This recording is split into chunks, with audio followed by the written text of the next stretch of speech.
Welcome to this week's edition of Good Books Radio. Audiobooks.com is the chief underwriter for Good Books Radio, which is produced by UTRGV Media Services for Rio Grande Valley Public Radio. And now, here's your host, Dr. John Cook. And welcome once again to another edition of Good Books Radio. I'm your host this week, Dr. John Cook. And with me today is Dr. Rajiv Parti, a world-renowned cardiac anesthesiologist, and was Chief of Anesthesiology at Bakersfield Heart Hospital for more than a decade before having his life-changing near-death experience.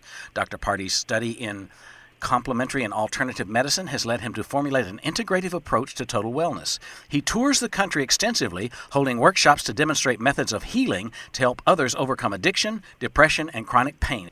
Please visit drrajivparti.com. And the book we're going to talk about today is a fascinating read. I recommend it highly, y'all. It's called Dying to Wake Up, A Doctor's Voyage into the Afterlife and the Wisdom He Brought Back. Dr. Parti, welcome to the program. It's my honor to be here, sir. I was fascinated by every aspect of this book, and I want to start by looking at how your mortal life was before your transformative experience. So can we talk about materialism and wealth, and then the illnesses that you faced a little bit? Oh, sure.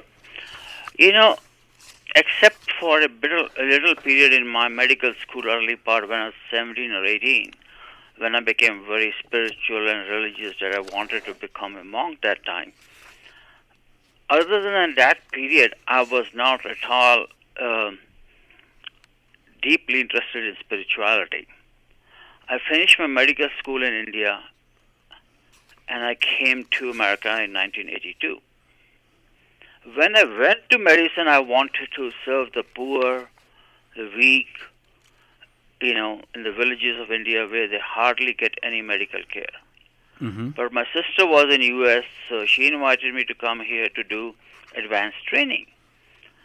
And when I came to America, I was, the American dream became my goal. Mm-hmm. And my American dream became a runaway American dream. The green buck became my god, and getting ahead was the only thing I cared about. Mm-hmm. And I actually did 2 residencies. Very few people know it, that I did a residency in pediatrics, but pediatricians are the lowest paying specialty in U.S., so I went back and I did anesthesia residency. That's important to note. I mean, pediatrics is a great profession, but it's the lowest paid specialty, and so you wanted more than that. Yes, sir. Mm-hmm. So anesthesia is one of the highest paying. Mm-hmm. And especially anesthesiology for cardiology, because that's the biggest risk, right? Oh, the biggest risk. The patients are so sick, people are afraid to touch them. Uh-huh. And my good quality was that I was not afraid, and technically I was very good, but not feeling part or the empathy part for the patients. Uh-huh. And let's explore that a little more, because you acquired what most people consider to be an incredible amount of wealth and got into a neighborhood in Southern California where the richest people have the biggest homes and the most square footage and the nicest pools facing the golf course, right?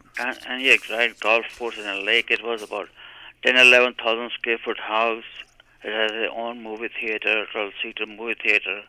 House was so huge to communicate with the kids. Either we used to use a hospital-type intercom or iPhones. Uh-huh. Incredible. And you had the finest cars. You had a Hummer and sports BMW, and my wife had a Lexus that time.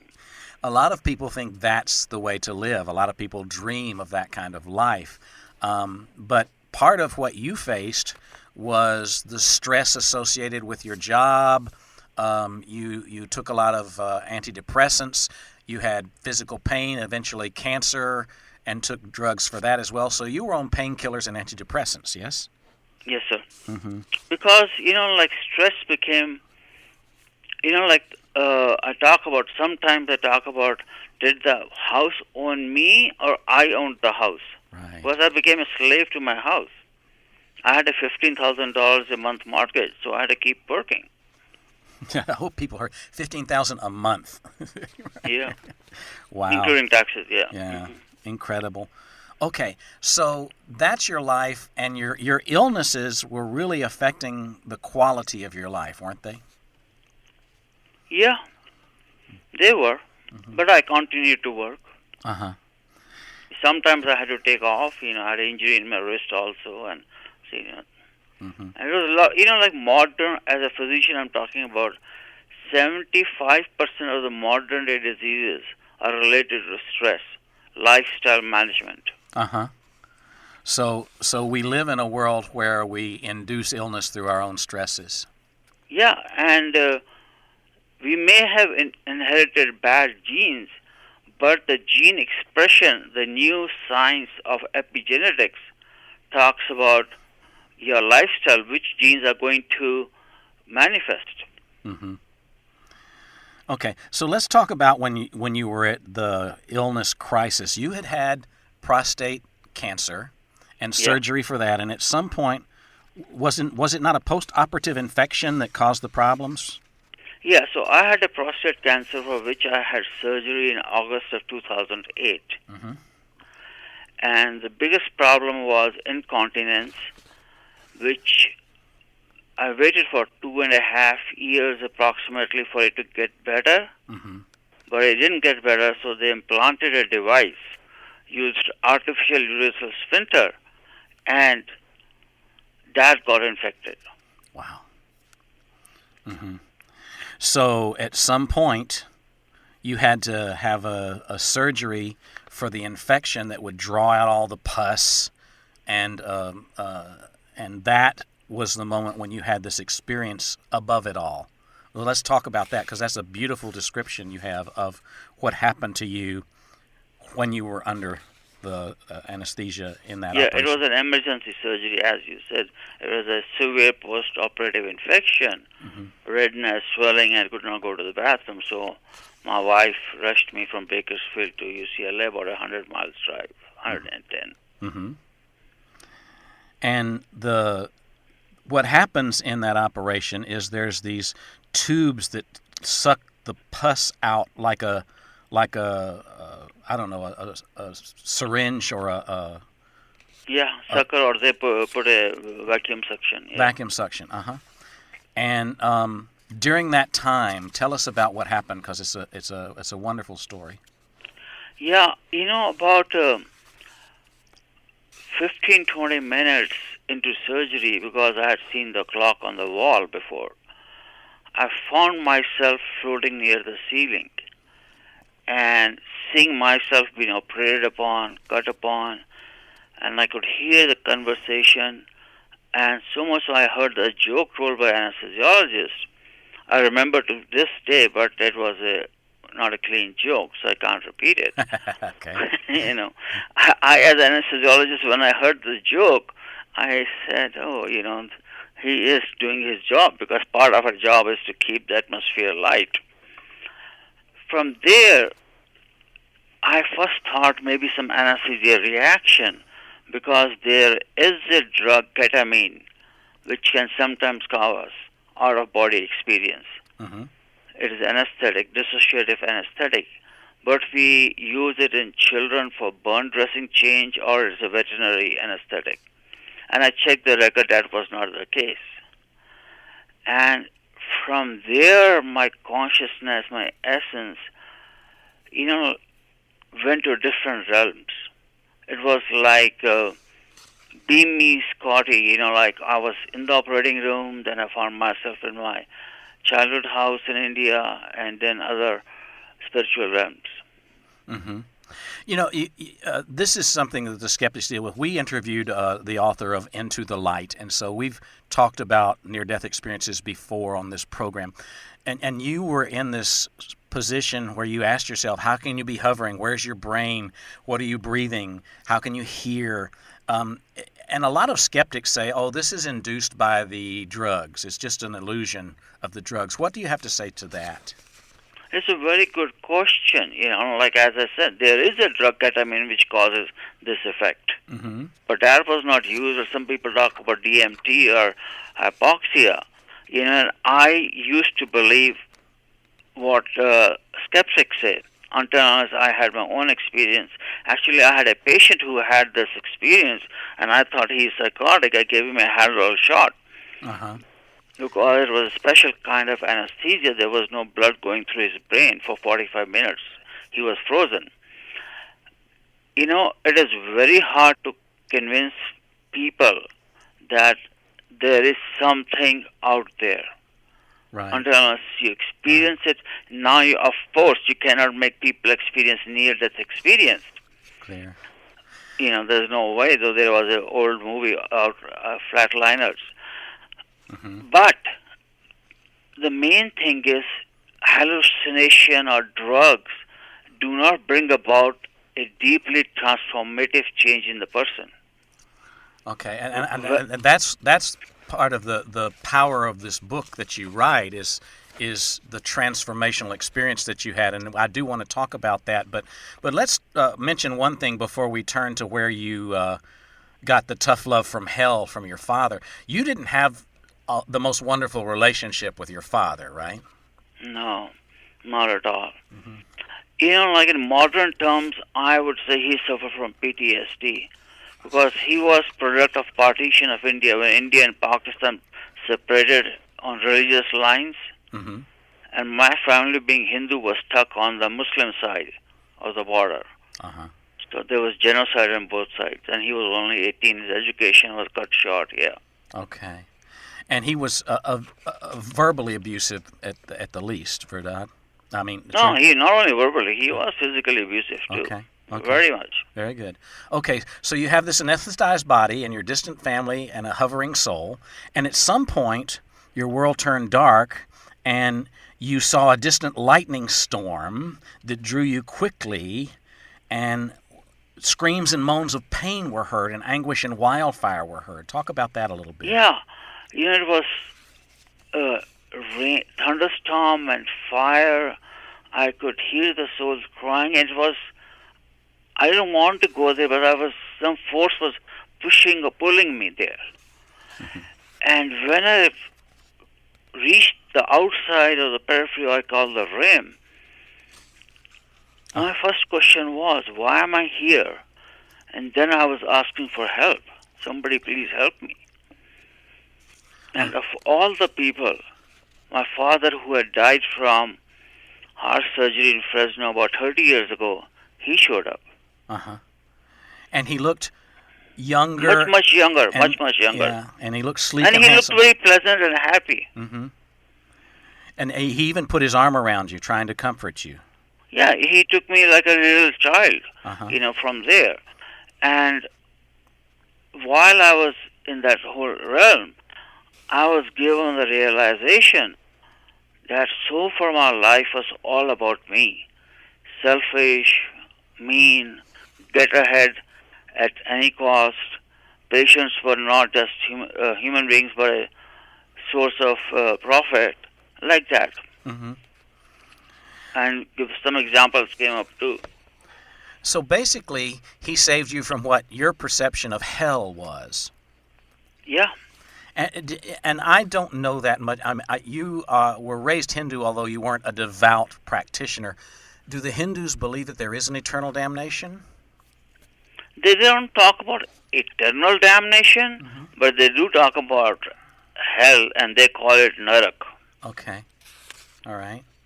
So that was part of your journey, but then you saw something much more enlightening and much more light. Let's talk about the rest of your journey, the tunnel of understanding. Okay, so then my father took me towards the tunnel, and I had a review of my present life. The review of the present life was in the sense that I could feel the feelings, good or bad, which the person was having with my actions. Mm-hmm. And the most amazing thing was I saw 2 past lives. Okay. And those effects continued in this life. Mm-hmm. One was I was an opium farmer in Afghanistan. And I started tasting the sap to see if it's mature or not. And I got addicted to opium sap. And actually, I died from it. And the second was, I was a medieval prince, and I was whipping the poor farmers, and so were my soldiers. And I used to have pain in my wrist, right wrist. I had about 3 surgeries in this life. Mm-hmm. And I asked forgiveness from the farmers, and the pain went away. So the question is, how can you go backwards in time and ask forgiveness? And I discussed with Dr. Moody, the pioneer of near-death experience, who wrote the foreword to my book and coined the term NDE. There is no time in the other realm. Past, present, and future can exist at the same time. Mm-hmm. So let's talk about the angelic forms that emerged in the tunnel, Michael and Raphael. And then on the other side of the tunnel, I was greeted by 2 angelic beings. I knew about angels, but I didn't know their details or what their roles are. And they telepathically told me they were Michael and Raphael.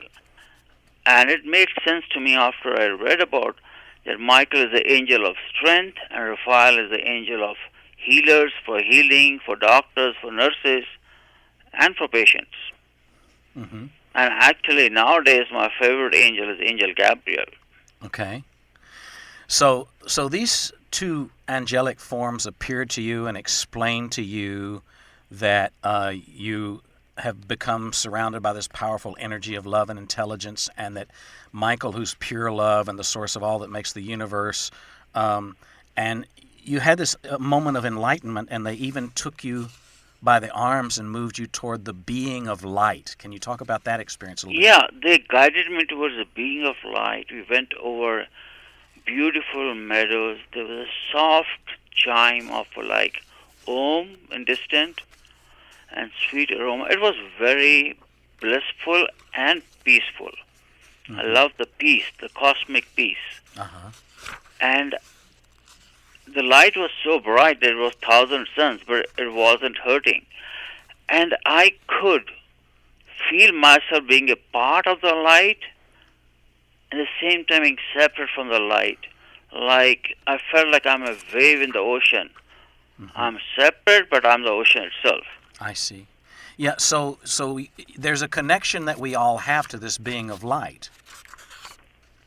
I mean, it's a part of who we are. Yeah, that's why I have those, what I call 7 eternal truths. Uh-huh. And we're going to get to those, I hope, before this interview is over. But this experience gave you a message to change your life significantly, and that wasn't easy, was it? No, not at all. Like my wife knew Raj, my daughter liked it, my sons are still agnostic about it. But as things happened in my life, and I started changing, and things started happening, that my wife is a firm believer now, so is my daughter. Mm-hmm. My sons like the new dad, but they don't know. They don't care. They want, as long as I'm paying their college education, they're happy. Right, yeah. So, I mean, living in a world of materialism and being told that that's part of what you need to free yourself from, and letting go of your Hummer and your giant mansion was a little hard for people to accept, right? Yeah, my kids missed it. My wife supported me, was reluctant but supported me, because there was a plastic surgeon who was my colleague, and he had a house from his residency days. So he came to my house to see me. He said, Rajiv, I love your house. And my house was not on sale. And we just exchanged our houses. Of course, he had to pay me more money because my house was, worth more than his. Mm-hmm. But we just went to an escrow company and changed the titles and changed the money. And similarly, my car I drive right now is a Toyota Camry hybrid. I'm not worried about what my friends will say. Oh, he's driving a Camry, not a BMW or a top-end Mercedes or something like that. Mm-hmm.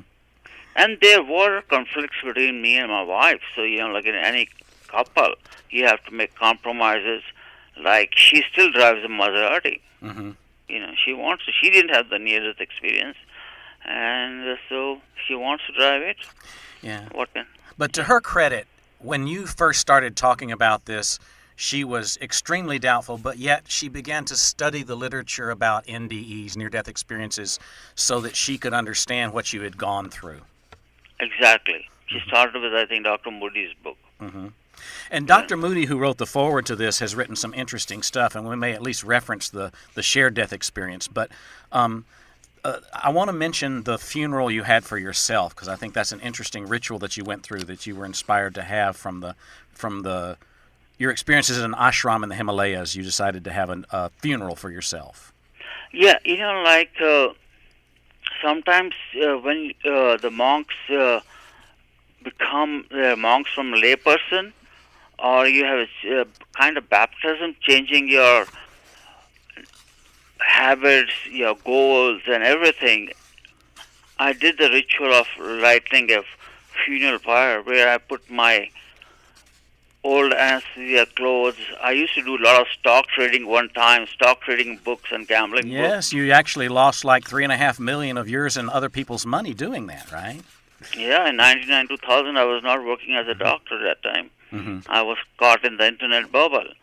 And stock market books, some pain pills, and all those things that's gone. It was a surrender to the divine. Mm-hmm.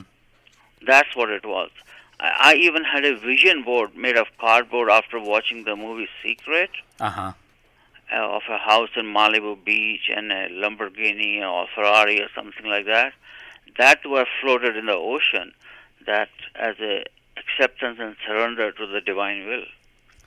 So this transformative experience and the ritual that you went through with yourself, you also wrote letters to the divine and to your father and burned those up in a fire along with a lot of your possessions that represented materialism. At some point, you got to 5 rules called the Lessons of Light. Can we talk about those a bit? Have a sense of oneness with the universe and turn off the verbal mind and so on? Yeah. Oneness with the universe, turn the verbal mind, and the main thing became acceptance and service. Uh-huh. That became our motive, and my formula for transformation is forgive, love, and heal, and those letters were forgiveness letters. Uh-huh. And the way to go about this whole transformation, which I teach in my workshops, is prayer, meditation, and service. Service I'm actually called the Sanskrit word seva, and it is not just going to a soup kitchen on a weekend, but it is the whole attitude, the whole mindset, like the doctor should have towards the patients, not their profit centers, but I'm here to serve them. Mm-hmm. This whole experience for you was a challenge. I mean, you were basically told by the being of light that you needed to change your life and practice a different kind of medicine, a spiritual approach to healing, which was foreign to an anesthesiologist, I suspect. Totally. And yeah. At some point, you created a near-death manifesto, the 7 basic truths that provide guidance and comfort. Let's talk about those a little bit. Especially it provides comfort to people who have lost somebody or are afraid of death. Like my younger sister, I was able to provide comfort. She lost her 22-year-old son to a car accident. Uh-huh. And this near-death manifesto is essentially the 7 eternal truths. 1, that conscious can exist outside the body. From my meeting my father, there is life after death. Seeing my past life, we all have past and future lives. Mm-hmm. And meeting the angels, there are angelic beings, ascended masters like Jesus, Buddha, Muhammad, who are there to help us, to take care of us. And then the true nature of reality is pure love and intelligence. And one of the main things is we all are connected to each other. Like me and you, we are essentially the same. And then there are different levels of consciousness. I'm fascinated by this, and of course, as I said, we've done some other books on near-death experiences, and a doctor named Miguel Lee who wrote a book from a hospice about people who near-death resolve issues and see their ancestors before they pass over to the other side. But one of the things that I want to emphasize that we haven't talked about is the fact that you access this now through meditation. You do daily meditation, right? Oh, yeah, I just finished my meditation before we talked. And I have a community on Facebook, Dying to Wake Up, a healing community, where I talk about different topics. And right now, last week was meditation. And I wrote down in the blog the benefits of meditation. It's not just for spirituality, but physical also, mental also, and spiritual. The modern science is proving that. And for spiritual, it literally connects you to the deep silence. And the language of God or the spirit world is silence. The beauty of the last chapter is the lessons learned. You say, I have learned my true religion, and your true religion is kindness and love. Yeah. So that's why people say, are you more religious? I say, no. I'm more spiritual and more humanistic. And you've discovered your true calling to endow others with knowledge that encourages the body, mind, and spirit to naturally heal. Yeah, because consciousness, especially the deeper and higher level, has built-in healing mechanisms.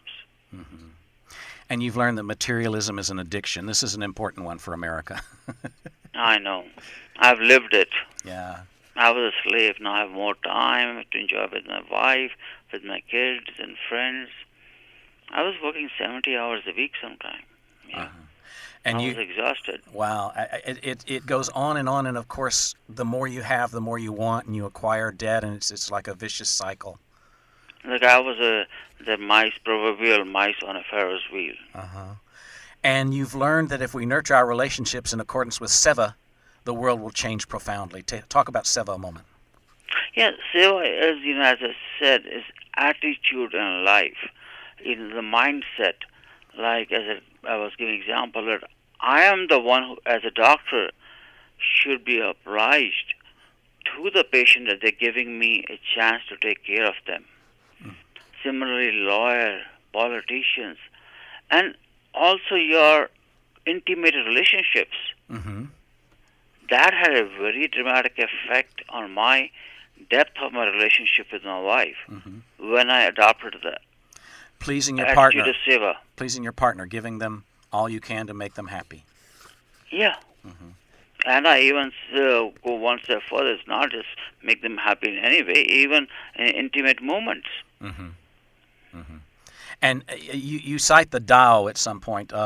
It is through selfless action that I experience my own fulfillment. That's an interesting phrase. Yeah.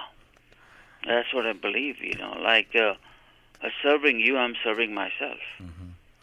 And there's a great story in here that we didn't get to about your elder son and learning to base your fatherhood on love because of the change. Because it was a generational thing which got cured. My father was physically and verbally abused by my grandfather, and my grandfather by his father. And that same tendencies I was showing, especially towards my eldest son. I was not physically abusive, but verbally I was. I kind of forced him into medical school. And he didn't like it. I still tried to shove it down his throat. And he spent 6-7 years and then dropped. And now he's doing computers in San Francisco. And he's very happy, and I'm happy. So I'm going to close with your closing passage because our interview is just about over. The last page reads, I have learned to love passionately, forgive easily, and heal quickly. I have learned to be happy. I have learned that paranormal is perhaps the new normal. And through my NDE, I learned that